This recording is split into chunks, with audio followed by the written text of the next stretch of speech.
नाशिक विधानसभा निवडणुकीमध्ये सध्या अत्यंत चुरस रंगलेली आहे. दरम्यान काल ऊर्जा मंत्री उदय सामंत, कुंभमेळा मंत्री गिरीश महाजन तसेच मुख्यमंत्री यांनी देखील हस्तक्षेप केलेला आहे. तसेच शिक्षण मंत्री दादा भुसे यांनी देखील गोकुळ गीते यांच्या माघारीसाठी भरघोस प्रयत्न केले व त्यानंतर त्यास यश देखील आले. याबाबतची माहिती देण्यासाठी आज गीते बंधूंच्या बंगल्यावर पत्रकार परिषद घेण्यात आली होती. यावेळेस ऊर्जा मंत्री उदय सामंत तसेच शिक्षण मंत्री दादा भुसे व कुंभमेळा मंत्री गिरीश महाजन यांच्यासह श्री सुहास अण्णा कांदे तसेच उपमहापौर विलास शिंदे इत्यादी जण उपस्थित होते. यावेळेस पत्रकारांनी गिरीश महाजन व मंत्री दादा भुसे उदय सावंत यांना अनेक प्रश्न विचारले. त्यावेळेस त्यांनी सांगितलं की गोकुळ गीते यांनी निवडणुकीतून म्हणजे प्रचारातून माघारी घेतलेली आहे, ते आता प्रचार करणार नाहीत. दरम्यान सरसरीत असा गोकुळ गीते यांनी नरेंद्र राणे यांना पाठिंबा दिला नसल्याचे दिसून आले. गोकुळ गीते यांच्या चेहऱ्यावर व त्यांच्या कुटुंबाच्या चेहऱ्यावर स्पष्ट नाराजी दिसत होती. यावेळेस गिरीश महाजन यांनी सांगितले की गीते कुटुंबाशी माझे चांगले संबंध आहेत व त्यांना गेल्या 8 दिवसापासून मी राजी करण्याचा प्रयत्न करत होतो. दरम्यान काल मुख्यमंत्री देवेंद्र फडणवीस यांनी गोकुळ गीते यांना सांगितल्यावर गोकुळ गीते यांनी निवडणुकीत प्रचार थांबवणार असल्याचे सांगितले. त्याबाबत ही आज पत्रकार परिषद घेतली आहे. त्याबद्दल माहिती देताना गिरीश महाजन म्हणाले की आता मुहूर्त निघालेला आहे. आज सगळ्या चर्चा झाली. उदयची सुद्धा 4-5 दिवस झाले नाशिकला येऊन होते. दादा या ठिकाणी आहे. सगळेजण आम्ही सगळ्यांनी या ठिकाणी प्रयत्न केले. माननीय मुख्यमंत्री महोदयांकडे बैठक झाली. गणेश गीते, मी त्या ठिकाणी तो निलेश गोरा त्या ठिकाणी, नंतर शिंदे साहेबांकडे पण 2-3 बैठकी त्यांची भेट गणेश त्यांनी त्या ठिकाणी घेतली, गोकुळ नाही घेतली आणि त्यानंतर मग आज निर्णय झालेला आहे. आपण उमेदवारी मागे घ्यावी आणि महायुतीचे जे उमेदवार आहेत नरेंद्र दराडे त्यांना बहुमताने निवडून द्या. आपण याच्यापूर्वी गणेश कमिटमेंट केली होती, त्याच्यानंतर यावेळेला ते आता माघार घेत आहेत. आता कोकण गीते यांना काही कमिटमेंट आहे का, तर त्यांना काही आश्वासन दिलं आहे का? नाही आमच्याकडे ती कमिटमेंट किंवा त्यांची तशी मागणी नाही की आमचं काय का पुढे काय का काय देणार का देणार. पण निश्चित आपल्याला माहिती आहे वजनदार नाव आहे गीते बंधू. म्हणजे नाशिक जिल्ह्यामध्ये नाशिक शहरामध्ये गेल्या अनेक वर्षापासून ते नगरसेवक आहेत. 2 वेळा स्टँडिंग कमिटीचे चेअरमन त्या काळामध्ये, आताही म्हणजे आमचे नगरसेवक आहेत. त्यामुळे निश्चित त्यांचा विचार केला जाईल. मुख्यमंत्री मोदयांनी सांगितलेला आहे आणि आम्ही सांगितलेलं. काल मुंबईला जाण्याआधी गोकुळ गीतेंची भूमिका होती की कुठल्याही परिस्थितीत माघार होणार नाही. मात्र मुंबईतल्या बैठकीत नेमकं असं काय घडलं की त्यानंतर त्यांचं मतपरिवर्तन झालं? चांगली चर्चा झाली आणि त्यात ठरलं. नेमकं दबावतंत्र आहे की मनधरणी आहे? कारण प्रश्न असा आहे, एक पत्र समोर आलेलं आहे. त्या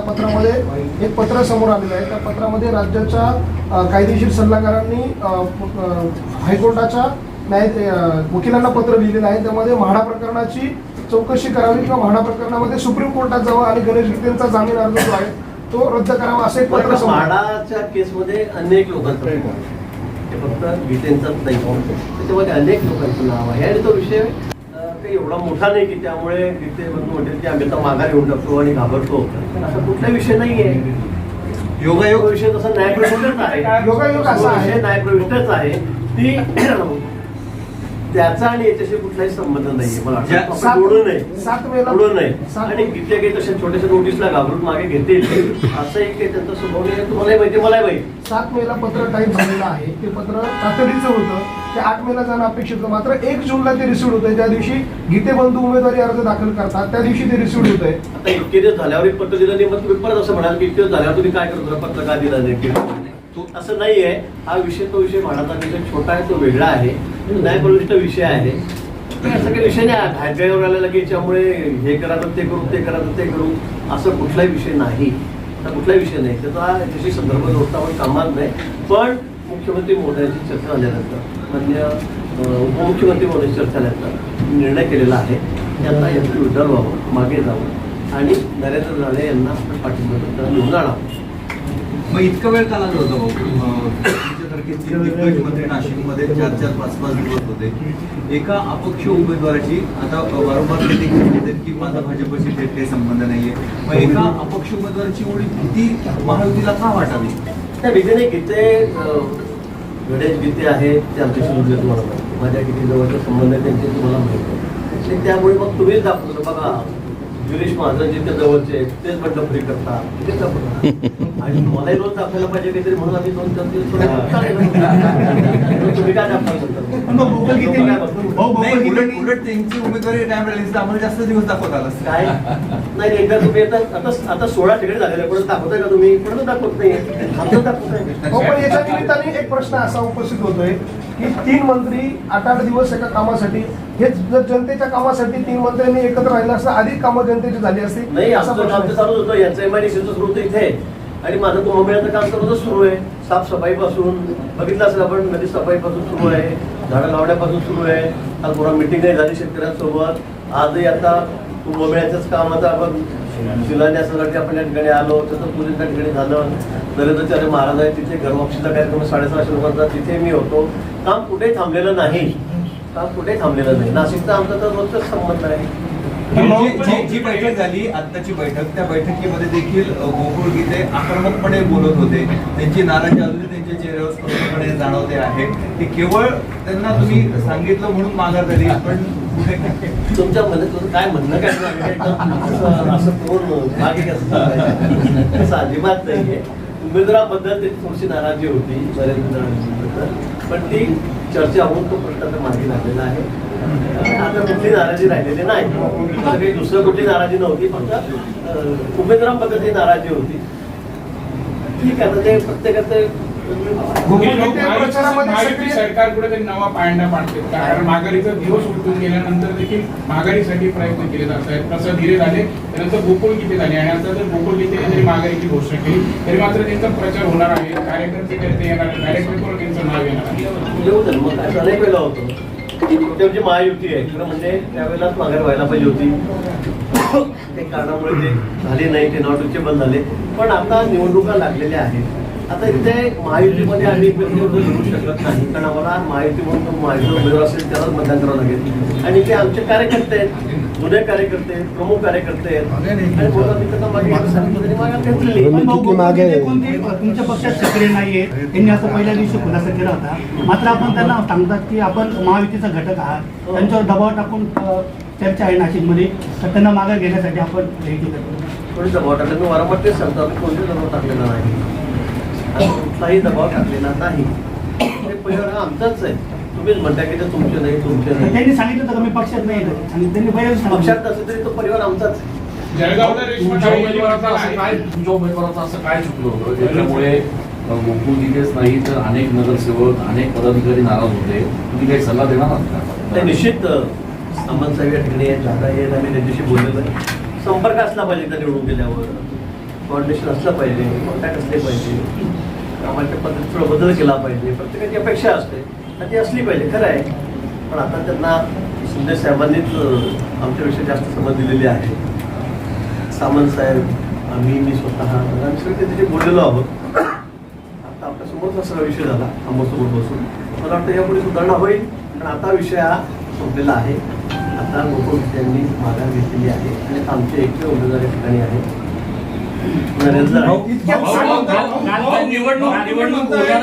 निवडणूक होणारच आहे. गोकुळ गीते निवडून आले तर काय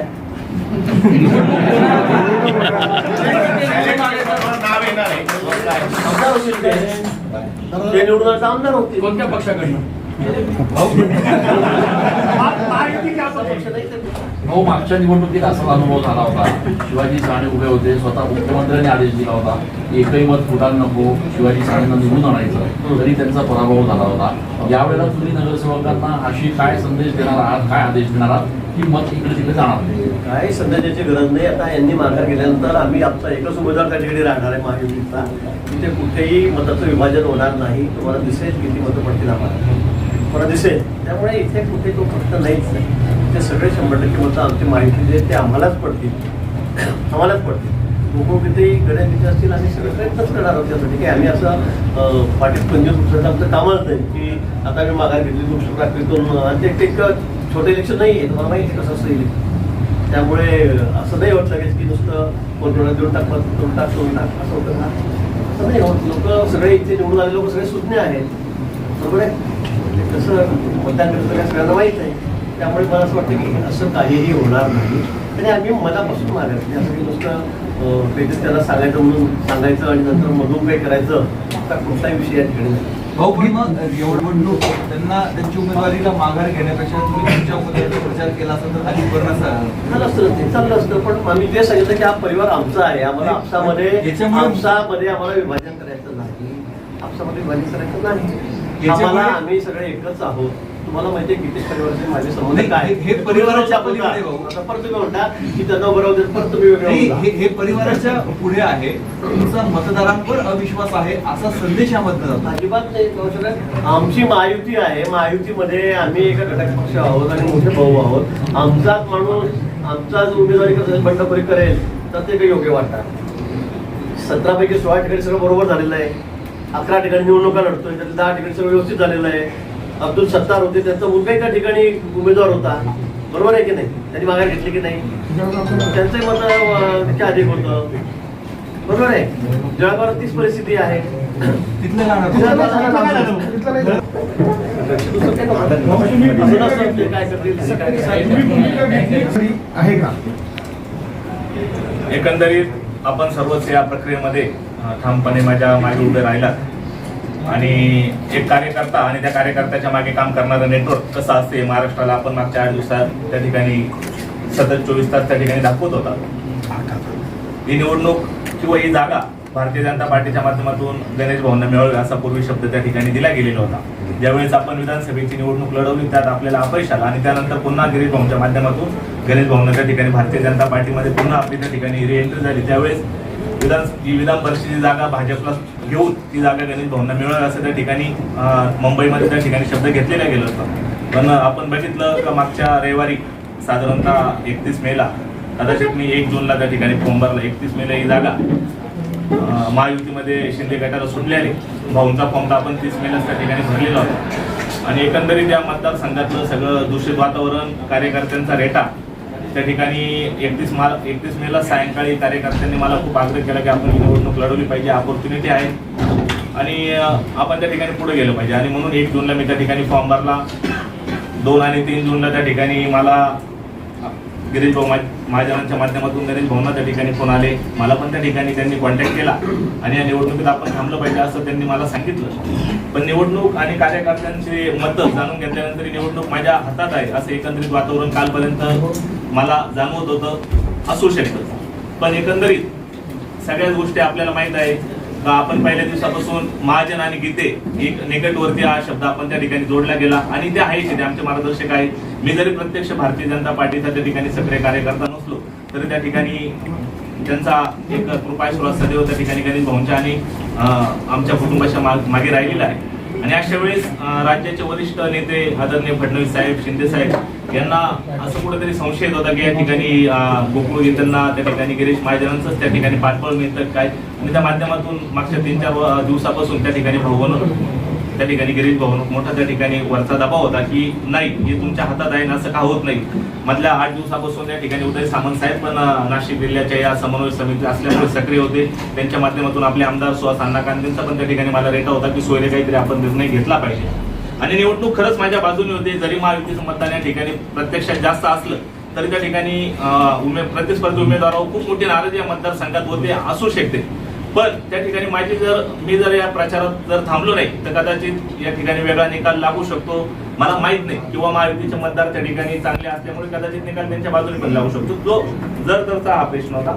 आणि त्या ठिकाणी उदय सामंत साहेबांच्या माध्यमातून त्या ठिकाणी एकनाथ शिंदे साहेबांची पण माझी 1-4-5 दिवसापूर्वी भेट झाली आणि त्यांनी पण मला विनंती केली होती की भविष्यात त्या ठिकाणी ही जागा जरी आता आम्हाला शिंदे गटाला सुटली, भविष्यात पुढे अशी काही संधी आली तर त्या ठिकाणी गणेश भाऊंना किंवा मला न्याय द्यायचा ते त्या ठिकाणी नक्कीच त्या ठिकाणी फडणवीस साहेबांना सांगतील की त्या ठिकाणी मागच्या वेळेस त्यांनी आम्हाला त्या ठिकाणी मदत केली आणि पुढे आम्ही तुम्हाला मदत करू असा शब्द मला त्या ठिकाणी दिलेला होता. पण त्यानंतर पण माझ्या कार्यकर्त्यांचा रेटा तुम्ही आज पण पाहिला असेल, कार्यकर्त्यांचा त्या ठिकाणी नाराजी खूप मोठी आहे आणि ती नाराजी अंगावर घेण्या इतकं सामर्थ्य माझ्यामध्ये नव्हतं. पण आदरणीय दादासाहेब भुसे असतील, आमचे निलेश बोरा असतील, महाजन साहेब असतील, सुहास कांते साहेब असतील, सामंत साहेब असतील आणि गणेश भाऊंवर त्या ठिकाणी सगळ्यांचा दबाव नव्हता. पण गणेश भाऊंवर त्या ठिकाणी एक त्यांचं व्यक्तिगत प्रेम असल्यामुळे आणि तितकाच अधिकार असल्यामुळे त्या ठिकाणी त्यांची इच्छा होती की गोकुळे या ठिकाणी या निवडणुकीतून थांबलं पाहिजे. काल त्या ठिकाणी मुंबईमध्ये चर्चा झाली, शिंदे साहेबांचं सामंत साहेबांच्या माध्यमातून बोलणं झालं. त्या ठिकाणी परवा रात्री पण त्या ठिकाणी सुहास अण्णा कांतेंनी मला त्या ठिकाणी फोन केला होता की सोयरे आपण योग्य तो निर्णय घेतला पाहिजे. त्यांच्यावर पण त्या ठिकाणी सामंत साहेबांचं प्रेशर होता आणि अशा वेळेस सगळेच एकमेकांना जोडले गेल्यामुळे ते किमान एकमेकांना जोडे जरी नसलं तरी या निवडणुकीचं एक वातावरण वेगळं राहिलेलं असतं. पण पहिल्या दिवसापासून माझा बंडखोर आणि गिरीश महाजनांच्या निकटवर्ती या दोन संज्ञा माझ्या मागे लागल्यामुळे या निवडणुकीमध्ये माझ्या काही गोष्टी आपोआप माझ्या अंगावर आल्या आणि त्या अंगावर आल्यामुळे कधी कधी कौटुंबिक जबाबदारीचं पण भान आपण त्या ठिकाणी ठेवलं पाहिजे. आमदारकी मला मिळू शकते, मिळेल भविष्यात, पण हे लोक माझ्या सोबत राहिले तर अशा अनेक आमदारकी मी मिळवू शकतो. पण आत्ताची आमदारकी मी आदरणीय गिरीश भाऊ महाजन असतील, आपले सामंत साहेब असतील, दादा भुसे असतील आणि आमचे दाजी सुहास अण्णा कांते आणि माझ्या मागे एक हत्तीसारखा मोठं सामर्थ्य त्यांनी उभं केलेलं असे माझे मोठे बंधू गणेश गीते यांच्यापेक्षा ते आमदारकी मला त्या ठिकाणी मोठी वाटत नाही. कार्यकर्त्यांची खूप मोठी नाराजी आहे, आपण त्यांचा रोज बघितला आहे. मला अजून पण त्या ठिकाणी ते सांगताय का भाऊ आपण थांबायचं नाही. पण मी सुद्धा आपल्या माध्यमातून कार्यकर्त्यांना सांगतो की या ठिकाणी मी राज्याचे वरिष्ठ आपले जे मुख्यमंत्री आहेत देवेंद्र फडणवीस साहेब यांना काल त्या ठिकाणी शब्द दिलेला आहे, आदरणीय शिंदे साहेबांना पण शब्द दिलेला आहे आणि या तिन्ही मंत्र्यांनी आमचे सुहास अण्णा कांदे असतील, निलेश बोरा असतील, गणेश भाऊ असतील, या सगळ्यांनी त्या ठिकाणी मला सांगितले की आपण भविष्यात आपण कायमच सक्रिय असणार आहे राजकारणात आणि थांबला म्हणजे संपला असं होत नाही. मला माहिती सोशल मीडियाचा प्लॅटफॉर्म हा एखाद्या माणसाला रात्रीतून हिरो पण बनवतो आणि एखाद्या माणसाला रात्रीतून झिरो पण बनवतो. मला माहिती त्याचे दुष्परिणाम खूप होणार आहे. काही गोष्टी मी त्या ठिकाणी सामंत साहेबांना, महाजन साहेबांना 2-3 तासापासून दाखवतो की साधी माझ्या थांबण्याची चर्चा होती तरी प्लॅटफॉर्मवर वेगवेगळे विषय चर्चेला येत आहे. काही ठिकाणी घोडे बाजाराच्या गोष्टी टाळल्या जात आहे. पण असं कुठल्याही काही या ठिकाणी झालेलं नाही, ते पण आपल्याला सामंत साहेब पण सांगतील. पण फक्त या ठिकाणचा शब्द सुहास अण्णा कांदेंचा आणि निलेश बोरांचा रेटा आणि एकंदरीत गणेश भाऊंचं त्या ठिकाणी माझ्यावर असलेलं प्रेम, माझ्या पाठीचे असलेलं पाठबळ, यामध्ये कौटुंबिक शांती आणि आमदारकीमध्ये मला कौटुंबिक शांती महत्त्वाची वाटते आणि त्यासाठी मी माझ्या निवडणुकीत प्रचारात मी थांबवतोय. माझ्या सगळ्या कार्यकर्त्यांना मी त्या ठिकाणी विनंती केली काल रात्रीच का आपण कुठल्याही प्रकारचा प्रचार या ठिकाणी करून महायुतीतलं वातावरण खराब होईल अशी कुठलीही गोष्ट करू नये अशी मी आपणा सर्वांच्या माध्यमातून त्यांना विनंती करतो. मला माहिती आपले अनेक प्रश्न असणार आहे पण मी माझा प्रचार थांबवतोय हा शब्द तुम्ही घ्या आणि मला माझ्यासोबत महायुतीचे लोक आहेत तो विषय त्या ठिकाणी संपलेला आहे. माझ्या बाजूला सगळे महायुतीचे लोक आपण पाठिंबा देणार संपूर्ण महाराष्ट्र 4 दिवसापासून तुमच्या या विषयावर मी तुम्हाला काल पण त्या ठिकाणी जाताना सांगितलं होतं की मी 2 शब्द मी वापरणार नाही पण मी प्रचार थांबवतो आणि तुम्ही पण कृपया ही गोष्ट इकडे संपवावी. तुमचा अधिकार आहे तो, तुम्ही बोलू शकता कारण तुम्ही 4था स्तंभ आहे लोकशाहीचा आणि तुम्ही खरंच मला या ठिकाणी ताकद दिली म्हणून मी या ठिकाणी घराघरात पोहोचले. मी अनेक व्यक्तीच्या मतदारांना भेटलेले नाही पण त्यांचे मला फोन येत आहे का भाऊ तुम्ही थांबू नका. पण नाही, मी या निवडणुकीचा प्रचार थांबवतोय आणि हा विषय पाठिंबा देत आहे का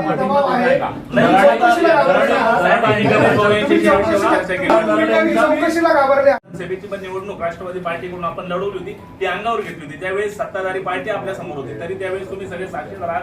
माझ्यावर कशा प्रकारचे अतिरेक झाले, अटॅक झाले तरी मी त्यावेळेस नमलो नाही. आता पण घाबरायचं काही कारण नाही. पण त्या ठिकाणी सगळ्यांचा समन्वय राहिला पाहिजे. पार्टीने भावनाच्या ठिकाणी नगरसेवक केलं, वहिनी पण नगरसेवक आहे. तुम्ही आता लोक म्हणतील का अगोदर तुम्हाला कळलं नाही का, पण कार्यकर्त्यांचा रेटा होता आणि या मतदारसंघात प्रचंड अशी नाराजी होती या दोन्ही माणसांना लक्षात आलेली. त्यांना समज दिलेली आहे. आपण पण विचारलं आतमध्ये पण मी त्यांना ते सांगितलं की आमदार म्हणून त्या ठिकाणी लोकांच्या नजरेत आपण चांगल्या पद्धतीने उतरा. 2-2 आमदार हे आपल्या घरात आहे आणि लोकांचे कामं करा. आम्हाला बाकी काय, आमच्या माध्यमातून आम्हाला लोकांचे कामं करायचे, तुमच्या माध्यमातून करा, बाकी काही नाही. दराडेंना तुम्ही थेट पाठिंबा देऊन त्यांच्या प्रचारात उतरणार आहात का? गणेश भाऊ आणि बाकी आमच्या वहिनी त्या ठिकाणी आहेत ते आणि बाकीचे प्रश्न तुम्ही तुमच्या चेहऱ्यावर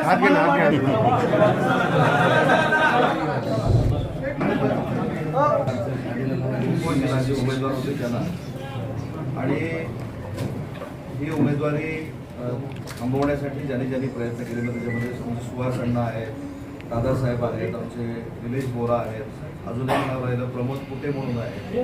त्या सगळ्यांनी मनापासून धन्यवाद देतो की आमची महायुती एक संघ राहण्यासाठी या सगळ्या लोकांनी प्रयत्न केले आणि आज गोकुळजींनी थांबण्याचा निर्णय घेतला. आता मगाचपासून आपण एक प्रयत्न करून असं विचारत आहे की तुम्ही पाठिंबा दिला का, पाठिंबा दिला का, पाठिंबा दिला का. ज्या अर्थी एकच उमेदवार हा महायुतीचा शिल्लक राहिला, याचा अर्थ गोकुळजींचा 100% पाठिंबा, गणेशजींचा 100% पाठिंबा आणि वहिनींचा 100% पाठिंबा हा महायुतीचे उमेदवार नरेंद्र दराडे यांना आहे.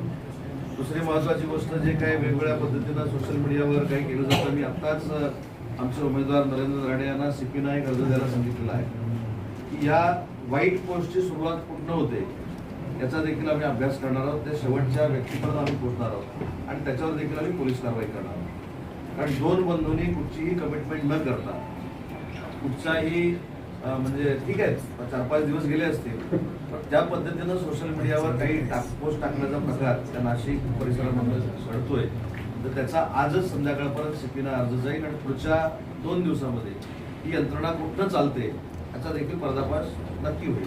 परंतु मला या बाबतीमध्ये विशेषतः गणेशजी, गोकुळजी यांना मनापासून धन्यवाद दिले पाहिजे. रोज रात्री माझा सुहासांडांबरोबर देखील चर्चा असायची, परंतु याच्यामध्ये दोन्ही बंधूंना एवढ्यासाठीच धन्यवाद दिले पाहिजे की त्यांनी जे सांगितलं होतं की गिरीश भाऊ जो निर्णय घेतील तो आम्हाला मान्य आहे आणि त्यांनी ते प्रत्यक्षात उतरून दाखवलं. याबद्दल गिरीश भाऊ आणि भाजपच्या सगळ्याच पदाधिकाऱ्यांना मी मनापासून धन्यवाद देतो. गणेशजींना देखील मनापासून धन्यवाद देतो, गोकुळजींना देखील मनापासून धन्यवाद देतो. आणि त्याच्या पुढं जाऊन शिवसेनेचे 2 मंत्री आम्ही इथं आहोत, मी देखील आहे, दादासाहेब देखील आहेत, सुहासांना आमचे आमदार आहेत, आमचे पदाधिकारी देखील आहेत. जे योगदान गोकुळजींनी या निवडणुकीसाठी दिलेलं आहे ते फुकट जाणार नाही, एवढंच मी आपल्याला सांगतो.